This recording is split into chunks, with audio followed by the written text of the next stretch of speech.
or comments. Yes, it's very interesting that you're sharing your personal experiences with us. It's just that if we tend to try and lobby the word to fight cancer, battle cancer, and then we start talking about death to the patient or the survivor at that point. Are you in a way condoning or suggesting that you're losing the fight? I don't think so, because I think the idea on the journeying together in terms of providing treatment and support is to think about assisting in the healing process. I think this is the key word here, is healing. And so it takes it out of the notion of me individually fighting, but puts it into the notion of together, and that includes spiritual kinds of things that are very, very important. So the spiritual healing, the support from friends, the support from physicians, the support from nurses, that together, that we can work toward a more holistic healing process, I think is what I'm trying to say. And I may not be saying it as well as I'd like to. But sometimes you have to face the reality Yes. that it's not reaching the end that you want. Mm-hmm. And you can hope and try, but sometimes you know at the back of your mind that probably time is near. Mm-hmm. You know, but it's a very difficult area to approach sometimes when you know the facts, but you don't want to spit it all out because Yes. sometimes it's too hard to dish it to patients. Right. But it's just like I say, the patient might, in a way, get the idea that you are giving up, or the patient is Okay. actually giving up. That's a good observation. Thank you. I hadn't thought about that. Well, I need to give our next speaker time to set up. I'm sorry. Fatma? Oh, yes. Yeah, can I come in front? Because I thought, no. No? Okay. Because you have heard about perspective from Rosemary, who is kind, as she mentioned, that we didn't start this, we didn't plan this. To me, from the Islamic perspective, is God's will. It's God's will. And I would like to say this because I'm reflecting as I'm hearing. I didn't see the slides. But I knew when they were coming that because of the vast experience that it would be useful for us. So I just, if I can have about 3 or 4 minutes. So coming from the day when I was diagnosed with breast cancer 11 years ago, 11 tahun yang lepas. So God sabit that the same day I said Datin Aini was here, I was given a Fulbright and UPN gave me a sabbatical. So, and it was September 11, so that's how the books was laid. And then diorang nak dalam bahasa Melayu. So we started tak plan. I want to mention about the role of hikmah Tuhan. So cancer is a gift. So starting from that, and as when I went to Atlanta, which is near the American Cancer Society, then we realized, and Rosemary came and visit me. I went for another project, Prof. Datin. And then Rosemary said, what can we do for Malaysians? So that's how we started. But when we wanted to do this, then the American Cancer Society hasn't done this before. So this is our conservation, Rosemary. And then they haven't done, then they said, how can we do it? So they want the Translator Association. So Ramla flew into Atlanta for the purpose. And then they put another condition, the condition, they cannot work on an individual basis because it's government to government. Right. So we have to go to government, American, Malaysian, and it has to go institutions. Then I said, how do we do it? Because we were discussing in that picture, how do we do it? And then Cornell comes in. And of course, American Cancer Society easily. But then he said, not in UPN. And we do teaching and research in Malaysia. Happily, Datuk Rahim Sahil, Prof. Rahim Sahil, flew in to Atlanta to visit with us. And then we said, how we do it? And he called UPN. This I'm talking about now, many of us are working. Institution plays a very critical role. And then, I don't know, because then Datin was inside. I don't know what's transpiring here in Malaysia. So finally, we did the MOU. And since then, 10 years back, we signed. And Datin had been very much into it. Thank you very much. So that's how it became. Yeah, I want to let you know. And then I want to let you know that not only UPN, because makna comes in. What talking will work with many people. So when we want to do the book, who will be our subject matter specialist, Prof. Norlia?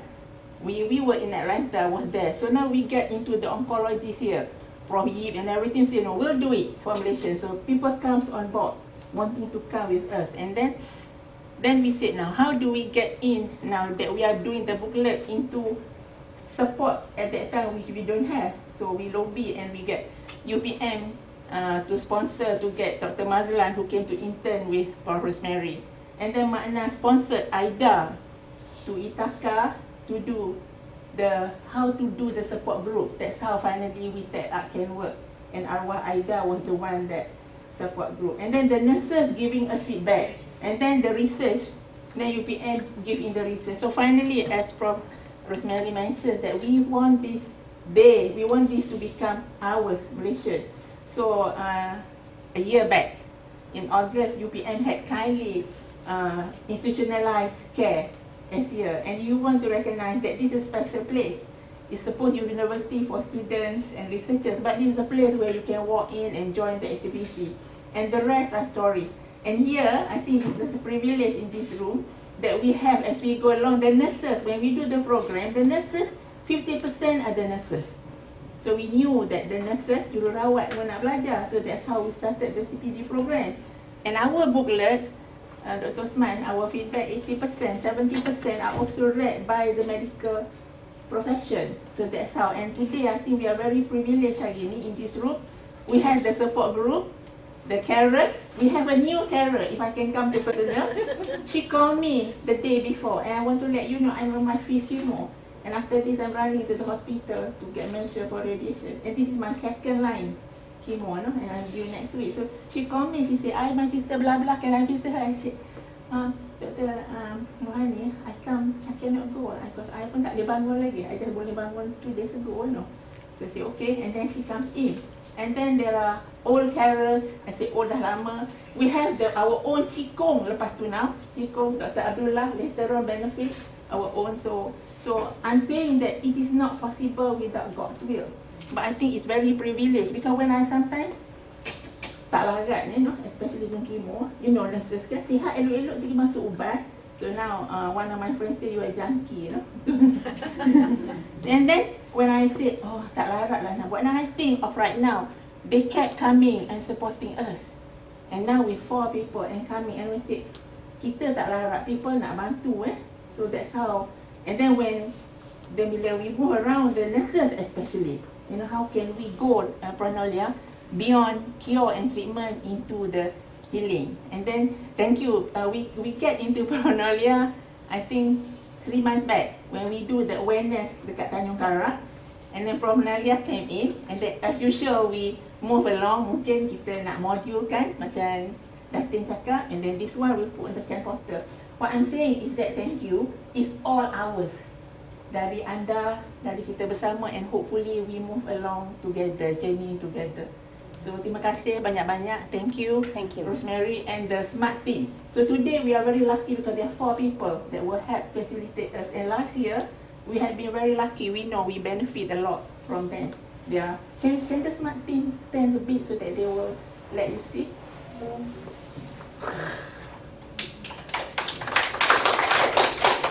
And this has been very much made possible under Datin's Aini office because this is our MOU through the international program. Again, terima kasih Datin for all your support. Yes.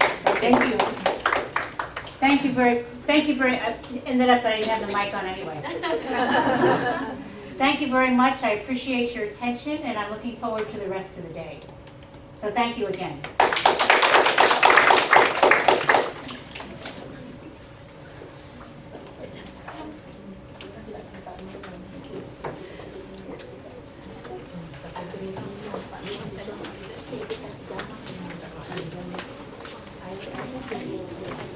Tuan-tuan dan puan-puan yang masih belum menikmati sarapan, bolehlah menikmati sarapan dalam masa 5 minit.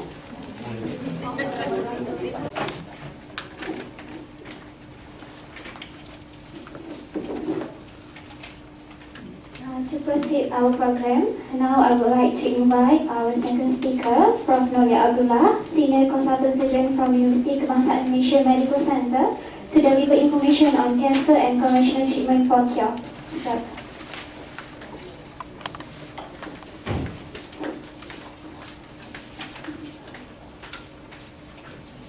Assalamualaikum and very good morning. First of all, I'd like to thank the organizers for inviting me to this very interesting workshop, and I am very happy to be here and very privileged indeed. What I have put in my presentation is a summary, I think, of the important things that somebody who's involved with cancer should be aware of, whether it is a patient or family members or carer. This presentation I put is in English, but for those who feel more comfortable to discuss in Malay, we could do that as well, bilingual.